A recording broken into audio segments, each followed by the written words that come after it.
Հարգելի գործընկերներ, ձեր քննարկման եմ ներկայացնում գույքի նվիրատվությունը ընդունելու եւ ամրացնելու մասին կառավարության որոշման նախագիծը, որով առաջարկվում է ընդունել Կոտայքի մարզի Գառնի համայնքի սեփականություն հանդիսացող Կոտայքի մարզ համայնք Գառնի գյուղ Գառնի հողամաս հասցեում գտնվող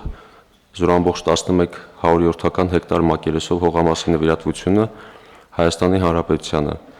Դատախազության Կոտայքի մարզի դատախազը գրությամբ դիմել էր տարածքային կառավարման եւ ենթակառուցվածքների նախարարության պետական գույքի կառավարման կոմիտե, տեղեկացնելով, որ դատախազության կողմից իրականացված ուսումնասիրության արդյունքում պարզվել է, որ Կոտայքի մարզի Գառնի համայնքի վարչական սահմաններում գտնվող հողամասի նկատմամբ գրանցվել է համայնքի, ապա քաղաքացու սեփականության իրավունք։ Համայնքի ղեկավարին հասցեագրված միջնորդագրի քննարկման արդյունքում գույքի նկատմամբ վերականգնվել է համայնքի սեփականության իրավունքը։ Հիմք ընդունելով համայնքի ավականու որոշումը եւ դատախազության Կոտայքի մարզի դատախազի գրությունը առաջարկում է ընդունել գույքի նվիրատվությունը Հայաստանի Հանրապետությանը եւ գույքն ամրացնել շրջակա միջավայրի նախարարությանը հետագա ապօրինի օտարումը կամ այլ խախտումները բացառելու նպատակով։ Միաժամանակ, պարոն վարչապետ, նշեմ, որ նմանատեսակ որոշում կա չզեկուցվող հարցերի ցանկում եւ այնտեղ 1.92 հեկտար ընդհանուր մակերեսով հողամասը նույնպես ամրացվում է Պաշտպանության նախարարության կարիքների համար Պաշտպանության նախարարությանը, որը գտնվում է հետևյալ հասցեով,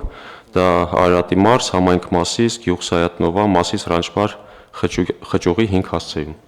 Այսքանը, շնորհակալություն։ Շնորհակալ եմ, պարոն Սիմոնյան, Տիկին Վարդապետյան, կպարզաբանեք, թե դատախազությունը ինչ գործառույթների շրջանակում է կատարել այս գործը եւ որոշ մանրամասներ համեցեք։ Շնորհակալություն, մեծարգո վարչապետ, կառավարության հարգելի անդամներ, կարճ ներկայացնեմ նախապատմությունը, ինչու շրջակա միջավայրի նախարարությանը պետք է ամրացվի գույքը։ Գույքը գտնվում է Գառնի համայնքում, բազալտե երգեհոն, հանրությանն առավել հայտնի Քարերի սիմֆոնիա բնության հուշարձանի տարածքում 0.1 հեկտար մակերեսով հողամաս է։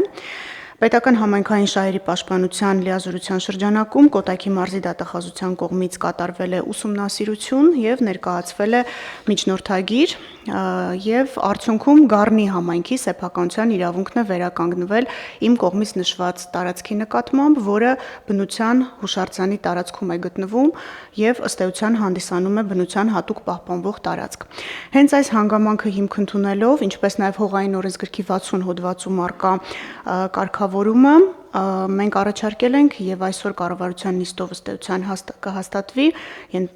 որ անհրաժեշտ է նշված հողատարածքը ոչ թե տարածքային կառավարման նախարարության կամ համայնքի ենթակայության ներքո թողնել, այլ փոխանցել շրջակա միջավայրի նախարարությանը, ինչպես նշեցի, հաշվի առնելով այն հանգամանքը, որ սա բնության հատուկ պահպանվող տարածք է։